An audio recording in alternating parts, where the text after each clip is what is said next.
அனைவருக்கும் வணக்கம். என்னுடைய பெயர் இலக்கியா.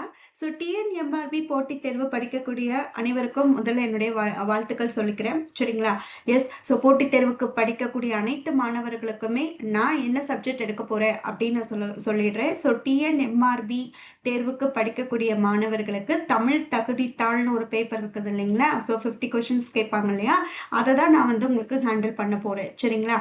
எஸ். அதில் ஃபர்ஸ்ட் ஆஃப் நான் ஹேண்டில் பண்ணுவேன். செகண்ட் ஆஃப் இன்னொரு சார் ஹேண்டில் பண்ண போகிறாங்க. நான் யார், என்னோட எக்ஸ்பீரியன்ஸ் என்ன, உங்களோட கிளாஸஸ் எப்படி இருக்கும், சரிங்களா, நம்மளோட இன்ட்ராக்ஷன்ஸ் எப்படி இருக்கும், உங்களோட டவுட்ஸ் எப்படி நீங்கள் எங்கிட்ட டைரெக்டாக நீங்கள் கேட்கலாம். இது எல்லாமே தான் இந்த வீடியோவில் சொல்ல போகிறேன். ஸ்கிப் பண்ணாமல் பார்த்துக்கோங்க. சரிங்களா? ரொம்ப முக்கியம் இல்லையா? நம்ம வகுப்பு ஆரம்பிக்கிறதுக்கு முன்னாடி நம்ம எப்படி பயணிக்க போகிறோம் அப்படிங்கிறத தெரிஞ்சுக்கணும் இல்லைங்களா? அதுக்கான வீடியோ தான் இது. ரைட்? எஸ். போட்டித் தேர்வு அப்படின்னு சொல்லும்போது எனக்கு ஒரு 10 இயர்ஸ் ப்ளஸ் எக்ஸ்பீரியன்ஸ் இருக்கு. ஓகேங்களா? எஸ். எஸ். ஒரு நிமிஷம். ம். போட்டித் தேர்வில் 10+ இயர்ஸ் எக்ஸ்பீரியன்ஸ் இருக்கு. நம்மளுடைய வகுப்பு எப்பொழுதுமே எப்படி இருக்கும்னா அந்த ட்ரெண்டுக்கு ஏற்ற மாதிரி தான் இருக்கும். பொது தமிழ் ஆகட்டும், தமிழ் தகுதித்தாள் ஆகட்டும், உங்களுக்கு எப்படி கேள்விகள் அந்தந்த இயரில் எப்படி கேட்குறாங்களோ அதுக்கேற்ற மாதிரி தான் நம்ம கிளாஸஸ் இருக்கும். எல்லாமே உங்களோட சிலபஸ் ஓரியன்டாக இருக்கும். அந்த சிலபஸ் ஓரியன்டை ரொம்ப கஷ்டப்பட்டு படிக்காமல் ரொம்ப எளிமையாக எப்படி படிக்கலாம். ஆப்ஷன் எலிமினேஷன் டெக்னிக் ஆகட்டும், ஷார்ட்கட்ஸ் இருக்கக்கூடிய இடத்துக்கெல்லாம் ஷார்ட்கட் சொல்றது, இந்த மாதிரி எளிமையா நடத்துறத நம்ம வகுப்புல நான் பண்ணுவேன். அந்த மாதிரி படிக்கும்போது மாணவர்களுக்கு ஒரு ஒரு பயம் இருக்காது தமிழை பொறுத்த வரைக்கும். குரூப் 2 குரூப் 4க்கு 100 கேள்விகள் 1.5 மார்க் கேட்பாங்க ஒவ்வொரு கேள்விக்கும். அப்படி கேட்கக்கூடியதுக்கும் எப்படி இருக்கும்னா எல்லாத்துக்கும் நிறைய பயமா இருக்கும். ஐயோ எப்படா படிக்கிறது அப்படின்னு சொல்லிட்டு. அந்த மாதிரி படிக்கிறவங்களுக்கும் எப்படி நம்ம ஈஸியா தமிழை டேக்கிள் பண்ணலாம் அப்படிங்கிறதையும் ஷார்ட்கட் சொல்லி ஒரு என்கரேஜ் பண்ணி நம்ம ஈஸியாக கொண்டு போயிடுறத நம்ம கிளாஸில் இருக்கிற ப்ளஸ் பாயிண்ட்டு. அதே மாதிரி தமிழ் தகுதித்தாள் படிக்கிறவங்களுக்குமே அதுதான். 50 கொஷின்ஸ் தானே கேட்குறாங்க. இல்லை 100 கேள்வி கேட்டாலும் 40 கொஷின்ஸ் தானே நம்ம ஆன்சர் பண்ணணும் அப்படின்ட்டு ஏன்னா தானே படிக்காமல் நம்ம கொஞ்சம் கேர்ஃபுல்லாக படிக்கிறது ரொம்ப நல்லது. ஏன்னா இப்போ லாஸ்ட் இயர் எக்ஸாம்ஸ் பார்த்தாலே நம்மளுக்கு தெரிஞ்சிருக்கும். கொஞ்சம் குரூப் 4 கொஷின்ஸ்லாம் பார்த்துருப்பீங்க எப்படி இருந்துச்சு அப்படின்னு சொல்லிட்டு.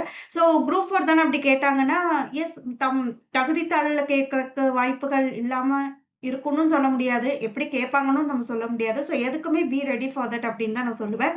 அதுக்காக ரொம்ப டஃப்பாக இருக்குமா மேம், அப்போ டஃப்பாக தான் கிளாஸஸும் கொண்டு போவீங்களா அப்படின்னு கேட்காதீங்க.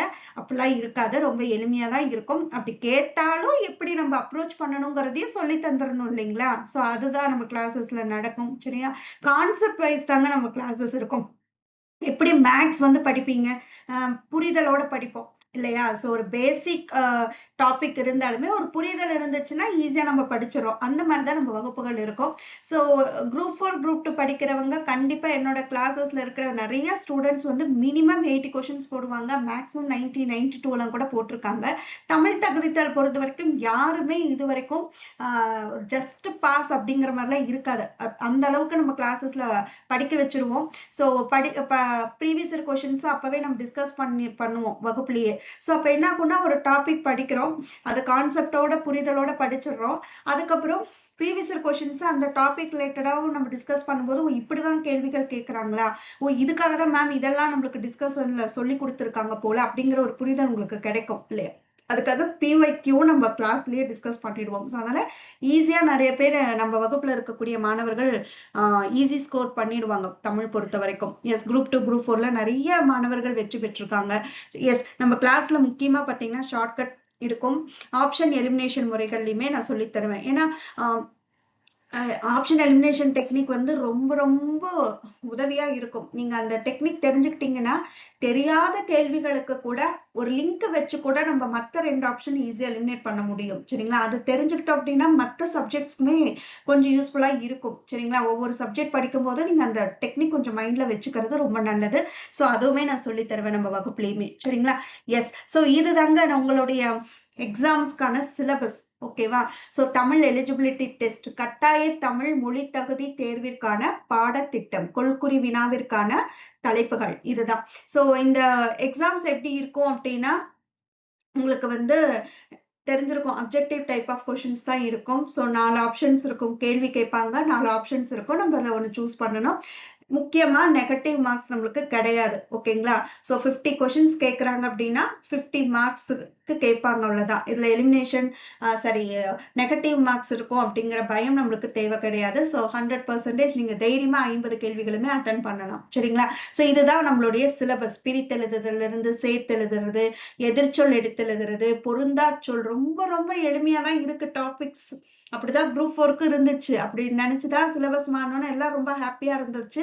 கடைசியில பார்த்தாக்கா கொஞ்சம் மனப்பாடம் பண்ணக்கூடிய செஷன்ல ரொம்ப பழங்காலத்து கேள்விகள்லாம் வந்துருச்சு இல்லைங்களா?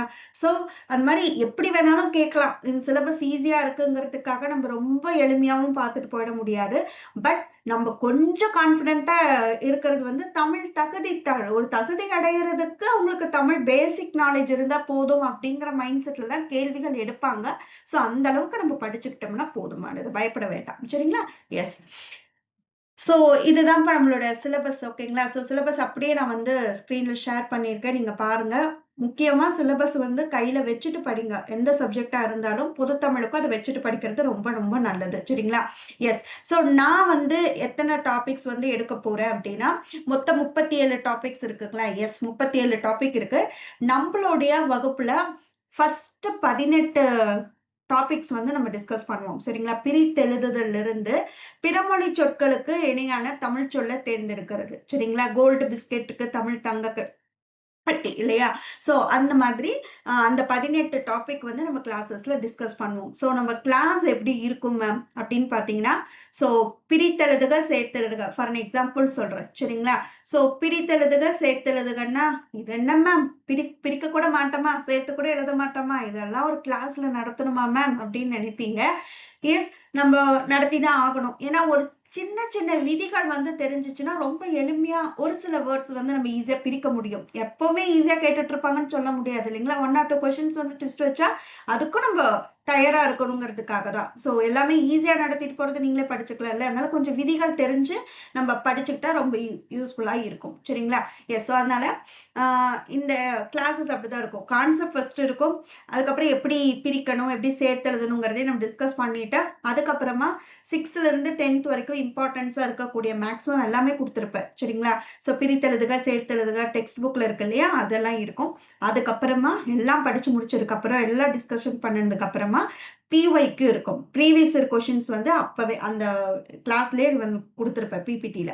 அதையும் நம்ம டிஸ்கஸ் பண்ணுவோம். அதை டிஸ்கஸ் பண்ணும்போது என்ன ஆகும், நம்ம கிளாஸ்ல பார்த்ததே நிறைய ரிப்பீட் வந்திருக்கும் பாருங்க PYQல. ஏன்னா புக்ல இருக்கிறதானே கேட்குறாங்க. அப்போ புக்ல இருக்கிறதானே நம்ம இங்க ஷேர் பண்றோம். புரியுதுங்களா? அப்போ கண்டிப்பா அதுல நிறைய கொஷின்ஸ் பார்க்கும்போது, அடடா இது இப்பதானே நம்ம படிச்சோம். ஸோ படிக்க படிக்க சுட சுட நம்ம PYQ டிஸ்கஸ் பண்ணோம்னா மறக்கவே மறக்காது. கரெக்ட்டுங்களா? ஸோ அதுதான் நம்ம வகுப்புல வந்து இருக்கும். ஸோ ஒவ்வொரு டாபிக்குமே இருக்கும். நான் நடத்துற 18 டாபிக்குமே இப்படிதான் இருக்கும். ஸோ அதனால இதுதான் பேசிக்கா நம்ம கிளாஸ் இப்படிதான் இருக்கும். சரிங்களா? ஸோ எஸ், 18 தலைப்புகள் நம்ம படிச்சுட்டோம் அப்படின்னா ரொம்ப ரொம்ப எளிமையா நம்ம மார்க் எடுத்துட முடியும். அதுக்கு மற்ற தலைப்பு இன்னொரு சார் எடுப்பாரு. அதையும் பார்க்கணும். பட் சொல்றேன், என்னுடைய வகுப்புல நீங்க படிக்கிறது இதுதான். எஸ் மேம், உங்க கிளாஸஸும் படிச்சுட்டு நம்ம ஏதாவது ஸ்கூல் புக்ஸும் நம்ம படிக்கணுமா அப்படின்னு கேட்டிங்கன்னா தேவையில்லை. ஓகேங்களா? ஏன்னா நம்மளோட கிளாஸஸ்ல ஃபர்ஸ்ட் புரிஞ்சுப்பீங்க கான்செப்ட். தென் நானும் உங்களுக்கு இதை ஷேர் பண்ணுவேன். சரிங்களா? பிபிடி வந்து உங்களுக்கு நான் ஷேர் பண்ணிடுவேன். நீங்க அதை டெலகிராம்ல நீங்க படிச்சுக்கலாம். சரியா? படிச்சுட்டு உங்களுக்கு ஏதாவது டவுட் இருக்கு, இல்லை கிளாஸஸ்ல நம்ம நடத்துறதுல ஏதாவது டவுட் இருக்கு அப்படின்னா ப்ளீஸ் டெலகிராம்ல எனி டைம் நீங்க மெசேஜ் பண்ணுங்க. கண்டிப்பா நான் ரீச் பண்ணலாம். சரிங்களா? ஸோ நான் பார்க்கலனாலும் கூட என்னோட டீம்ல இருந்து யாராவது எனக்கு இன்ஃபார்ம் பண்ணாங்கன்னா நான் கண்டிப்பா அந்த ஸ்டூடெண்ட்ஸ்க்கு வந்து ஹெல்ப் பண்ணுவேன். சரியா? எக்ஸாம் ஓரியன்டா உங்களுக்கு டவுட் இருக்கு, தமிழ்ல பர்டிகுலரா ஒரு டாபிக்ல இருக்கு மேம், இன்னைக்கு நடத்துனதுல இது டவுட் அப்படின்னா ப்ளீஸ் எதுவுமே ஹோல்டு பண்ணி வச்சுக்காதீங்க. டவுட்டோடய படிக்காதீங்க. எந்த டவுட்டா இருந்தாலும் எந்த ஸ்டாஃபா இருந்தாலுமே தான் சொல்லுவேன். ஸோ எந்த சப்ஜெக்ட் ஹேண்டில் பண்றவங்களா இருந்தாலும் டைரக்டா நீங்க கேட்கலாம். ஸோ எங்கிட்டையும் நீங்க அந்த மாதிரி கேட்டு கிளாரிஃபை பண்ணிட்டு படிக்கலாம். சரிங்களா? ஸோ இப்படிதான்ப்பா நம்மளுடைய கிளாஸஸ் வந்து இருக்க போது. இப்படிதான் நம்ம கம்யூனிகேட்டும் பண்ணிக்க போறோம். எஸ், பிபிடி வந்து நான் உங்களுக்கு பிடிஎஃபா ஷேர் பண்ணிடுவேன். நீங்க இதை படிச்சாலே போதுமானது. எக்ஸ்ட்ரா வந்து ஒரு பாயிண்ட் கூட நீங்க படிக்க வேண்டாம். 50 கேள்விகளுமே இப்போ போட்டுடலாமா மேம் அப்படின்னா மேக்ஸிமம் 42 கொஷின்ஸ் ஈஸியா நீங்க பிபிடி படிச்சாலே போட்டுற முடியும். நம்மளுக்கு குவாலிஃபைட் மார்க் ஈஸி தான் 20. அதுவும் நீங்க எடுத்துட முடியும். ஸோ அதனால இதுக்கு தாண்டி நீங்க படிக்கணுங்கிற அவசியம் கிடையாது. மேக்ஸிமம் இதுலயே நான் எல்லாமே கவர் பண்ணிடுவேன். சரிங்களா? இதுதான் நம்ம நம்ம கிளாஸஸ். Okay, right.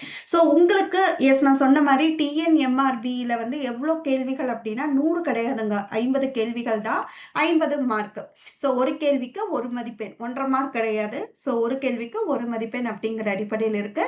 நீங்கள் குவாலிஃபை ஆகணும் அப்படின்னா 20 மார்க்ஸ் எடுத்தால் போதுமானது. அப்படின்னா 20 கேள்விகள் சரியாக நம்ம போட்டிருக்கணும்.